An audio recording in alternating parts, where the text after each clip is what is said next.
Gadis Penggembala Angsa. Alkisah, seorang ratu dan putrinya hidup bersama dalam sebuah istana nan megah di sebuah negeri. Sang putri berteman dengan seorang peri. Peri ini selalu menjaga sang putri. Suatu hari, ketika sang putri mencapai usia pernikahan, ia memutuskan untuk menemui pangeran dari negeri lain. Sang ratu memberi putrinya sekotak perhiasan untuk dibawa serta. Jika di perjalanan ada yang mengetahui kalau kau adalah seorang putri, hal buruk bisa saja terjadi padamu, anakku. Jadi, kau tak akan dikawal pengawal istana, namun ditemani oleh asistenku. Peri baik hati juga memberi hadiah pada putri. Ia memberi seekor kuda yang dapat berbicara bernama Falada. Hamba siap untuk berangkat, Tuan Putri. Ada satu hal lagi yang ingin kupersembahkan padamu, Tuan Putri. Peri baik hati memberi sebuah sapu tangan pada sang putri. Itu adalah sapu tangan ajaib, Tuan Putri. Bawalah selalu dan gunakan kala diperlukan. Putri mengucap selamat jalan lalu naik ke punggung Falada, sementara asistennya mengendarai seekor keledai.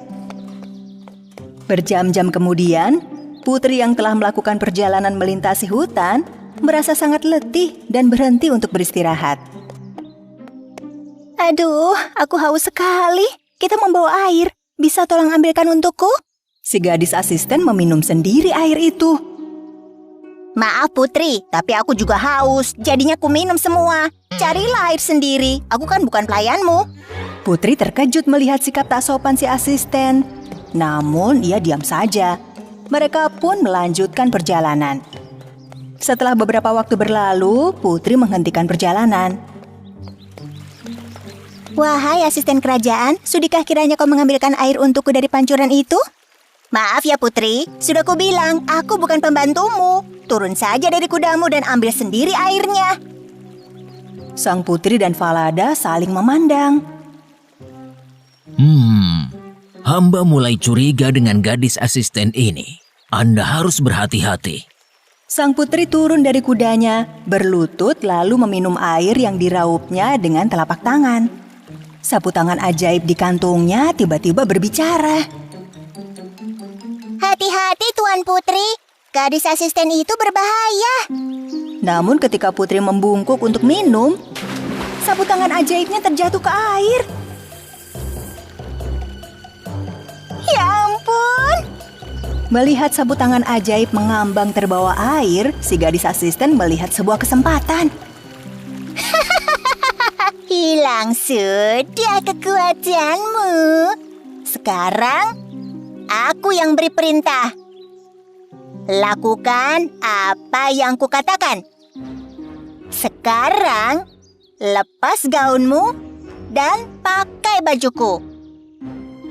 Jika kau cerita yang sebenarnya, akan kujebloskan kau ke penjara.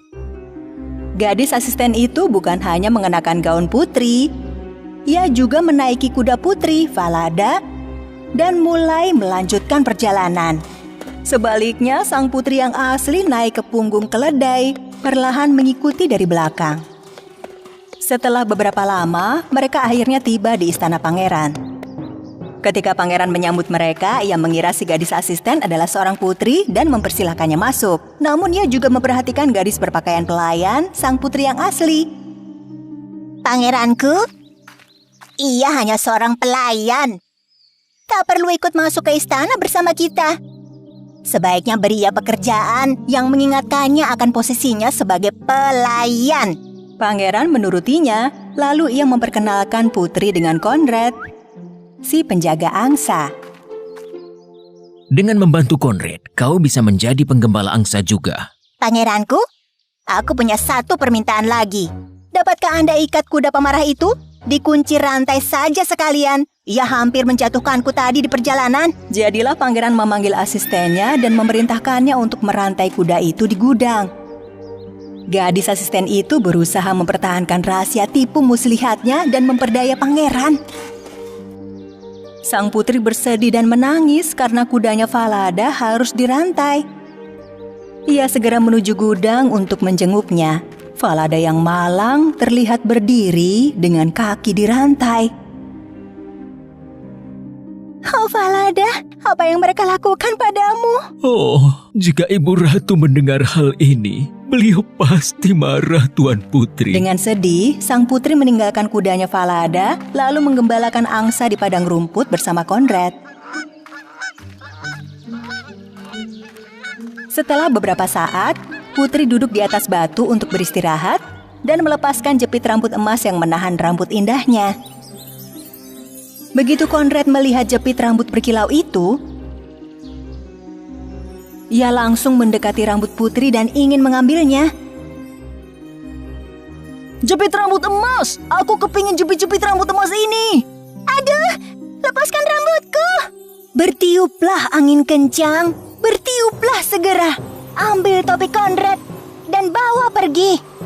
Tiba-tiba, angin kencang bertiup dan menerbangkan topi di kepala Conrad. Setelah mengejarnya hingga perbukitan, Conrad akhirnya berhasil meraih topinya. Sang putri yang kembali mengikat rambutnya, menyembunyikan jepit-jepit emas itu. Setelah menggembalakan angsa bersama hingga sore hari, Conrad dan putri kembali ke istana.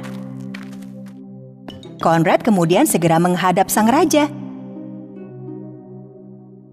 Saya tak mau bekerja sama dengan orang asing itu. Mengapa, Conrad? Dia itu linglung, bicara dengan kudanya, menerbangkan topiku, dan mengolok-olok aku. Ia tak mau bekerja sama sekali. Mendengar itu, keraguan menyelimuti hati raja. Hari berikutnya, raja diam-diam membuntuti sang putri.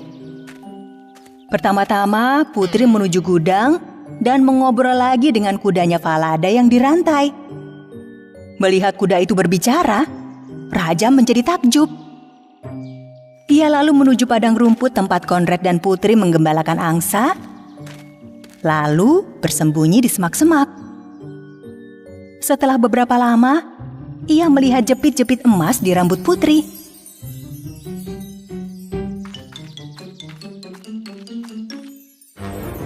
Bertiuplah angin kencang, bertiuplah segera. Ambil topi Conrad dan bawa pergi.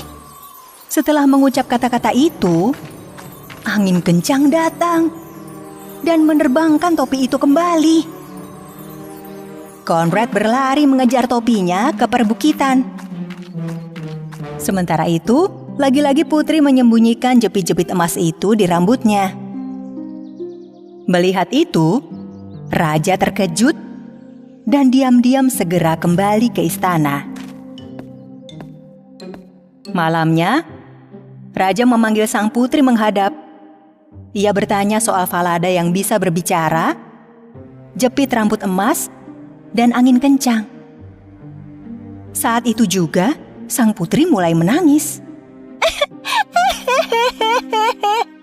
Hamba tak bisa mengatakan yang sebenarnya, Yang Mulia, karena hamba bisa dipenjara. Jangan takut menceritakan yang sesungguhnya, gadis muda. Katakanlah.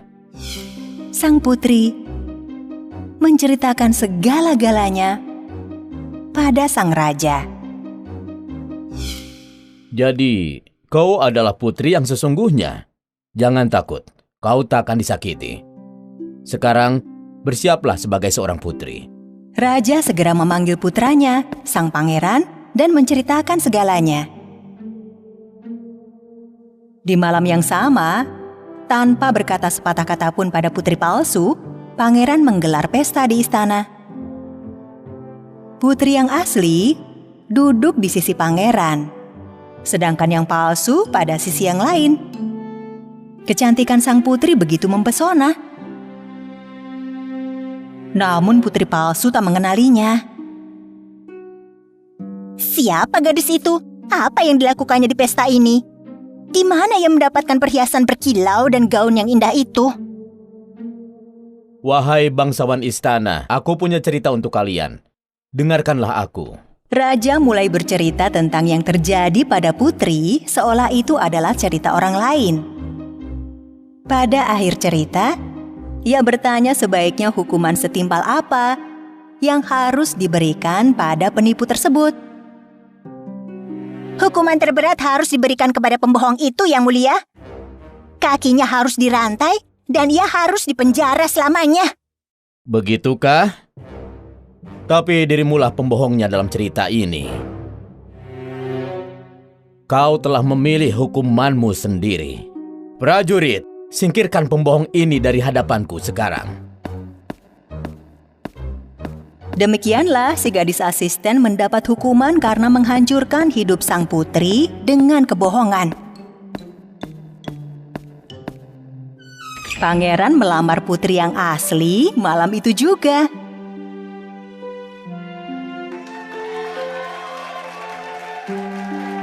Lalu putri dan pangeran menuju gudang untuk membebaskan Falada si kuda bicara. Kebenaran akhirnya terungkap, Tuan Putri. Jika Ibu Ratu melihat ini, beliau pasti menangis gembira. Putri dan pangeran memulai kehidupan baru mereka dan sangat berbahagia. Kini peri baik hati selalu menyertai mereka, melindungi dari segala kejahatan selamanya.